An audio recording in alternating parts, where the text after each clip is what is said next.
माला को अपने सिर पर धारण क्यों कर रहे हैं? शिव जी बोले देखो, कोई भी दूल्हा शादी करने के लिए जाता है तो लाइट लेकर के जाता है, जनरेटर लेके जाता है। तो हमें लाइट जनरेटर कहाँ से लाएंगे? हम तो स्मशान में रहते हैं, ऐसे ही हम भिखमंगा। और तो हमें ये जटा में ये चंद्रमा को धारण किए, ये रास्ता में ये लाइटिंग करता रहेगा, जनरेटर का काम करता रहेगा। शशि ललाट सुंदर सिर गंगा, गंगा को भी जटा में धारण किए। एक व्यक्ति ने कहा बाबा गंगा को सिर से धारण करना क्या जरूरत है? शिव जी बोले देखो, देवता जा रहे हैं, राक्षस लोग भी जा रहे हैं, भूत प्रेत जा रहे हैं, ऋषि मुनि जा रहे हैं, अब किसको प्यास लगेगा कहाँ से पानी लाएंगे? यही गंगा ही पानी पिलाती रहेगी।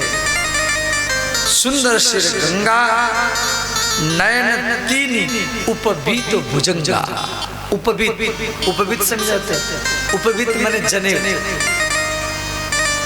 शिव जी के कंधा में जो जनेऊ था, जो ब्राह्मण लोग जनेऊ पहनते हैं, तो शिव जी की कंधा में जो जनेऊ था वो धागा का नहीं था, वो रेशम धागा का नहीं था। उपबीत भुजंगा, भुजंग शब्द का अर्थ सांप। भुजंग माने क्या? सर्प। कौन सा सर्प? जो बहुत लंबे लंबे सांप होते हैं, जिसको आप बिहार की भाषा में बोलते हैं ढामन। ढामन सर्प समझ जाते हैं, बहुत लंबा होता है। तो तीन उपबीत भुजंगा, तीन वो सांप लाए, तो उसको शिव जी के कंधा में जनेऊ जैसे बना दिया। उपबीत भुजंगा, गरल कंठ, शिव जी के कंठ में जा रहे नीला वर्ण है। उरण नर सिर माला, अब कोई भी दूल्हा सोने की माला पहनता है, चांदी का माला पहनता है, कपूर का माला पहनता है, फूल का माला पहनता है। शिव जी बोले चांदी कपूर ये सब माला हम नहीं पहनेंगे, सब खोपड़ी ला। तो जो स्मशान में जो मर जाते हैं, जिनका खोपड़ी जलता नहीं है, खोपड़ी रह जाता है, तो खोपड़ियों को इकट्ठा किया गया, रस्सी में बांध करके एक माला बनाया गया और शिव जी को पहरा गया। गरल कंठ उरण नर सिर माला, ये सब शिव पुराण में है, उसमें संस्कृत भाषा में दिया गया है, परंतु उसका अनुवाद रामचरितमानस में दिया गया है। तो सभी तुलसीदास जी ये जो सती प्रकरण, पार्वती प्रकरण, नारद प्रकरण, ये शिव पुराण से ही लाए, उसको रामचरितमानस में दे रखे, परंतु हम श्लोक में बोलेंगे तो आप समझ में नहीं आएगा। इसलिए रामचरितमानस में उसको सरल भाषा में लिख दिया गया। अशिव वेश शिव धाम कृपाला कर त्रिशूल, शिव जी के हाथ में त्रिशूल है और डमरू विराजा, हाथ में डमरू है। अब कोई दूल्हा शादी करने के लिए जाता है तो घोड़ा के ऊपर बैठ के जाता है। कोई भी दूल्हा शादी करने के लिए जाता है तो घोड़ा के ऊपर, पहले घोड़ा के ऊपर बैठ के जाते हैं, परंतु आजकल तो सब कार में जाते हैं। चलो कार में जाते हैं, फिर भी बैंड के साथ घोड़ा भी नचवाते हैं, परंतु घोड़ा के ऊपर बैठ के जाने का विधान है। परंतु शिव जी बोले हम घोड़ा के ऊपर नहीं बैठेंगे, हम बैल के ऊपर बैठेंगे। अब शिव जी घोड़ा के ऊपर क्यों नहीं बैठे? ध्यान देना,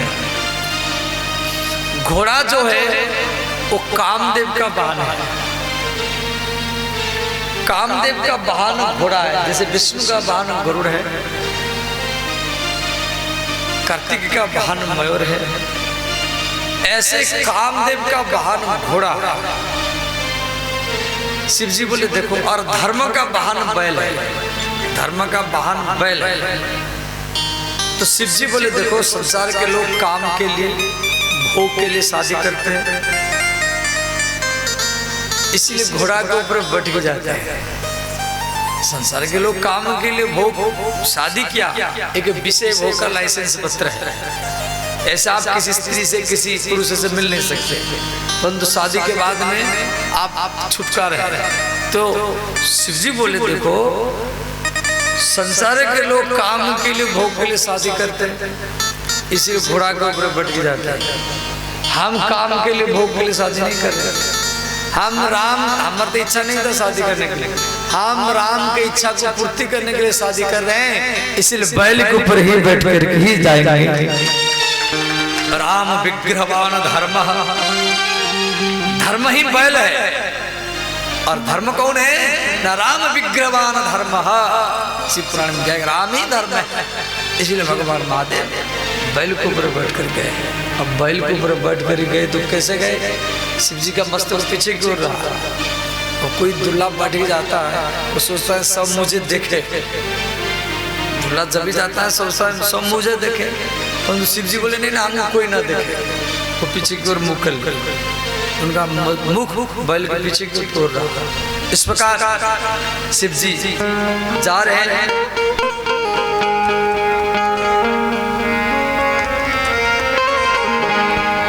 हमारी भोले बाबा को नारी न समझो, हमारे भोले बाबा को नारी न समझो, हमारी भोले बाबा को नारी न समझो, हमारे भोले बाबा को नारी न समझो।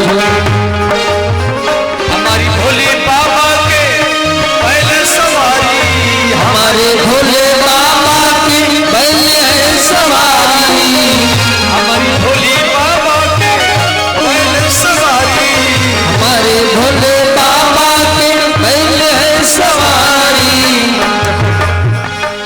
बैल का गाड़ी, फिर आजकल तो बैल की गाड़ी धीरे धीरे समाप्त हो गया, वो ट्रैक्टर की खेती हो गया। पहले जो बिजनेस लोग होते हैं वो बैल गाड़ी के ऊपर आटा दाल चावल पत्ता सब बाजार से लेकर के आते थे।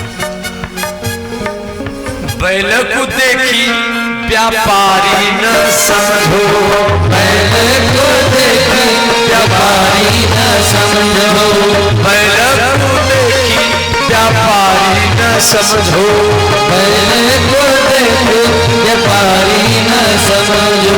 हमारी भोली बाबा को नारी न समझो, हमारे भोले बाबा को नारी न समझो। हर हर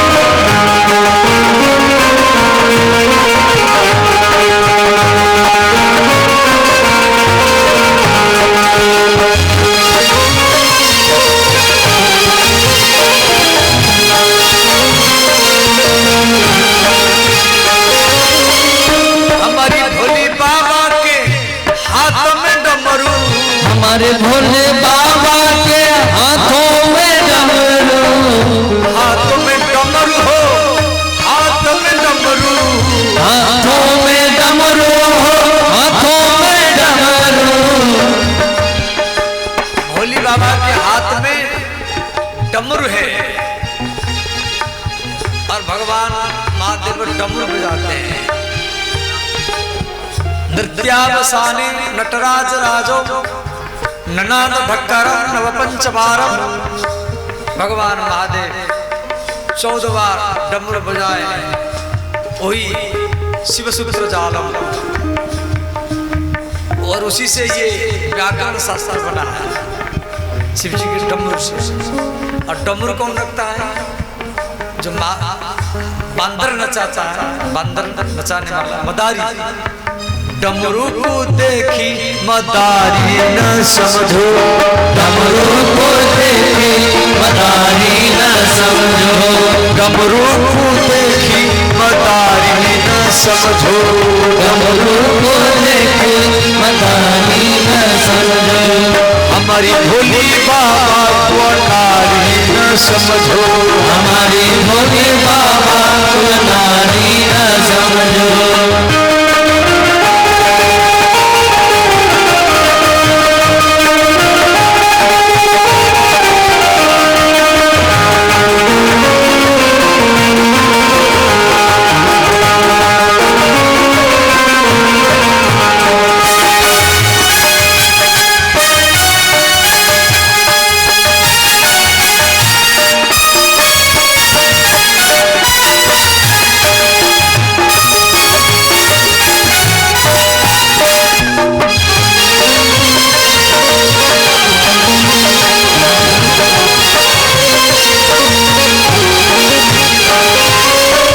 हमारे भोले बाबा के बगल में झोली, हमारी भोली बाबा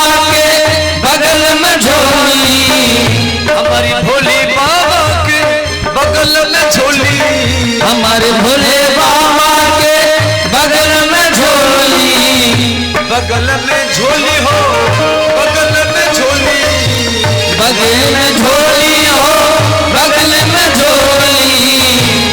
श्री भोली बाबा के कंधा में झोली है। और झोली कौन रखता है? जो भिखारी है, जो भिखारी लोग होते हैं वो झोली रखते हैं। झोली को देखी भिखारी न समझो, झोली को देखी भिखारी न समझो, झोली को देखी भिखारी न समझो, झोली को देखे भिखारी न समझो। हमारे भोले बाबा को नारी न समझो, हमारे भोले बाबा को नारी न समझो। हर हर महादेव।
हमारे भोले बाबा पर्वत पर विराजे, हमारी भोले बाबा पर्वत पर विराजे, हमारे भोले बाबा पर्वत पर विराजे। और पहाड़ में वही रहता है जो पहाड़ी होता है। पहाड़ों को देखी पहाड़ी न समझो, पहाड़ को देखी पहाड़ी न समझो, पहाड़ों को देखी पहाड़ी न समझो, पहाड़ों को देखी पहाड़ी न समझो। हमारी भोली बाबा को नारी न समझो, हमारे भोले बाबा को नारी न समझो।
बराती कैलाश से हिमालय के निकट पहुंच चुका है।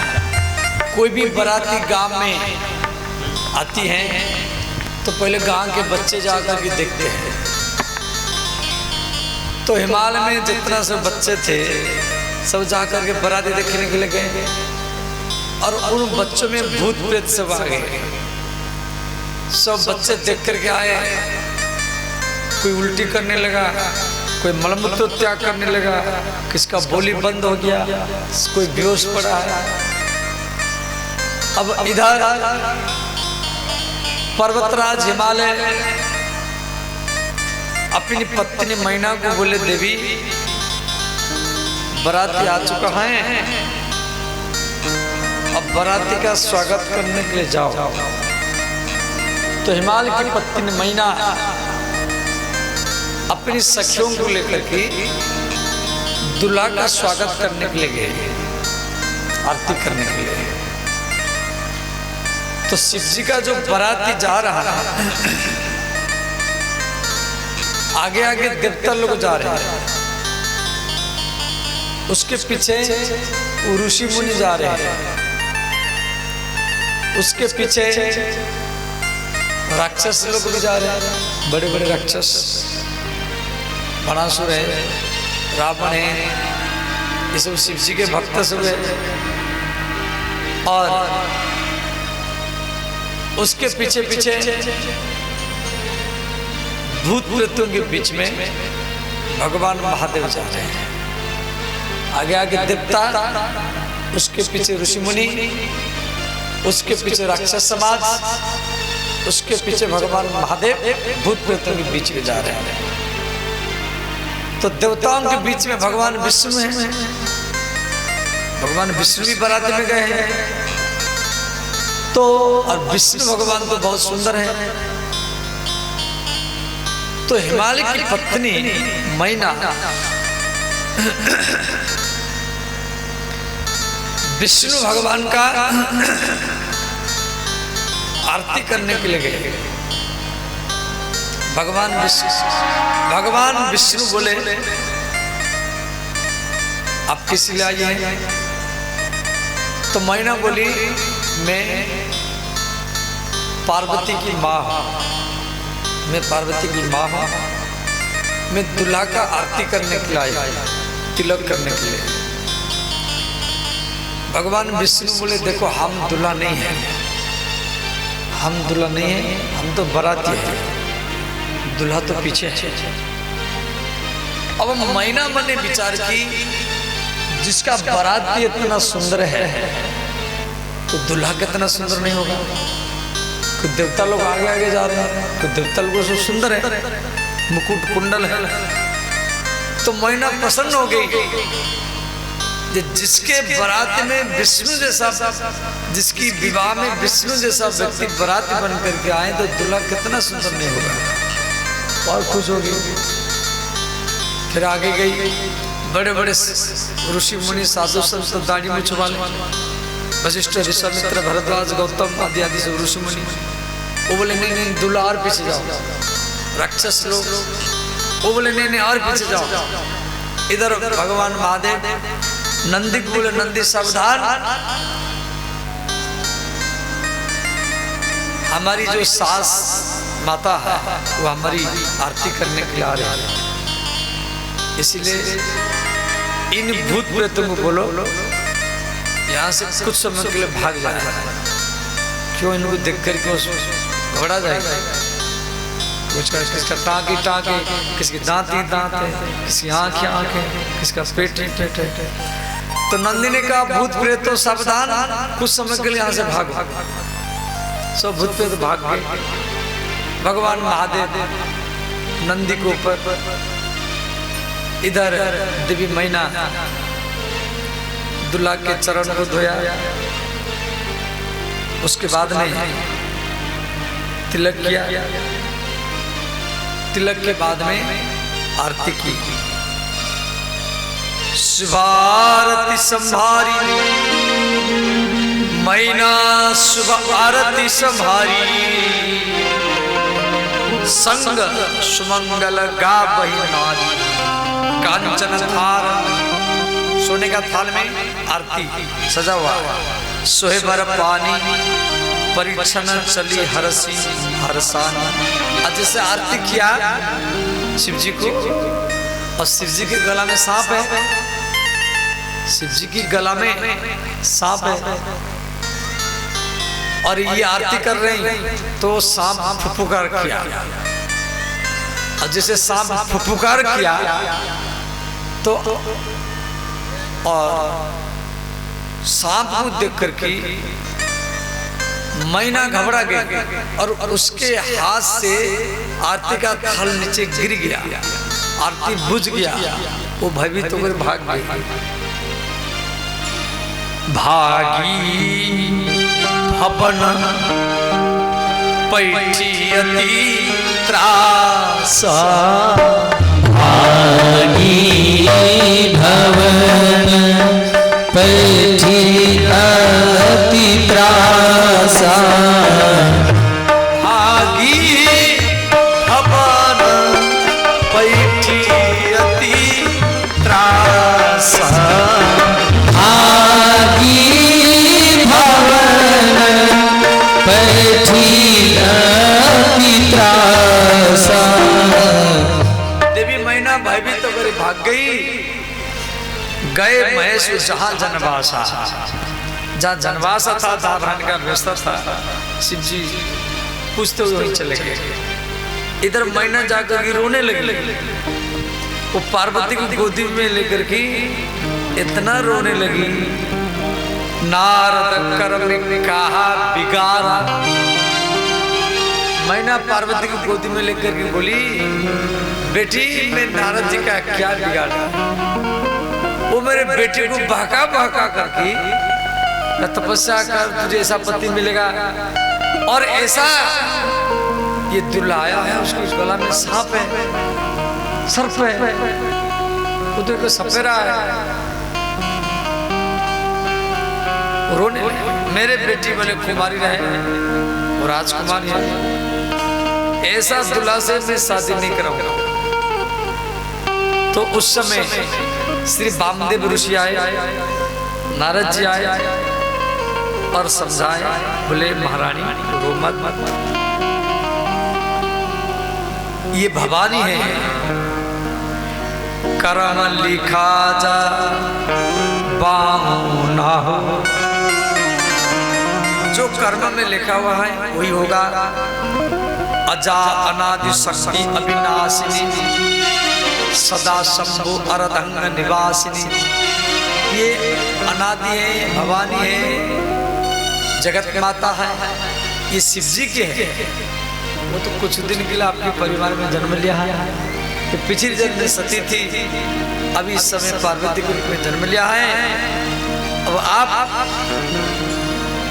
मन का दुख दूर करो और विवाह मंडप में कन्या को लेकर के आओ। तो फिर मैना समझ गई। अंतिम में देवी मैना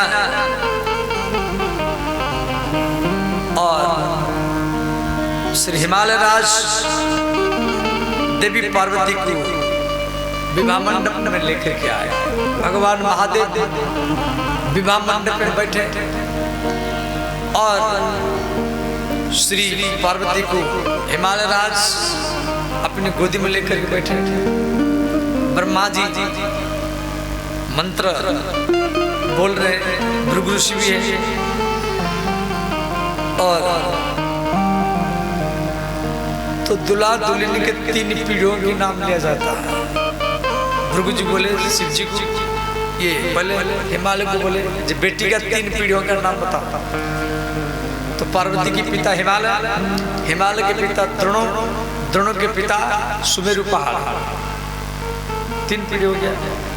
अब शिव जी को पूछा गया आपके पिता कौन है? शिव जी बोले हमारे पिता ब्रह्मा है, हम ब्रह्मा के भ्रुकुट से जन्म लिया है। और ब्रह्मा के पिता कौन है? ब्रह्मा के पिता भगवान नारायण है, तो नारायण की नाभि से ब्रह्मा का जन्म हुआ। और नारायण के पिता कौन है? शिव जी बोले नारायण के पिता हम हैं। अब इस प्रकार यदि आप भागवत पढ़ेंगे, भागवत में दिया गया है जब नारायण का पुत्र ब्रह्मा, ब्रह्मा के पुत्र शिव है, परंतु शिव पुराण में दिया गया है जिस शिव जी का बेटा नारायण और नारायण का बेटा ब्रह्मा, ये तीनों के बेटा है, तीनों के पिता भी है। और तीनों पुराणों जो लिखा है वो एक व्यक्ति लिखा, कौन? भगवान व्यास। परंतु तीनों अलग अलग लिखे हैं, माने इन तीनों में कोई भेदभाव नहीं रखना है, ये तीनों एक हैं, ब्रह्मा विष्णु शिव। अब पानी ग्रहण जीवा किन्न महेशा या हरसि सब सकल सुरेश।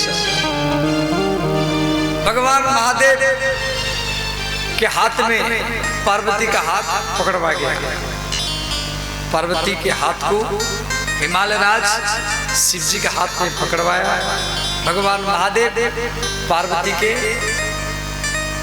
सिर पर मांग भरे, शिवा शिवा सिर सिंदूर दे, शिवा शिवा सिर सिंदूर दे, शिवा शिवा सिर सिंदूर दे, शिवा शिवा सिर सिंदूर दे, श्री राम जय राम जय जय राम, श्री राम जय राम जय जय राम। अब दुल्हा दुल्हन को आगे लाया जाए, लोक रीति और वेद रीति में शादी किया जाए। पहले दोनों सरकार को आमने सामने खड़ा किया जाए। शादी दो प्रकार से होता है, लोक रीति और वेद रीति, समझ गया? पहले लोक रीति में होगा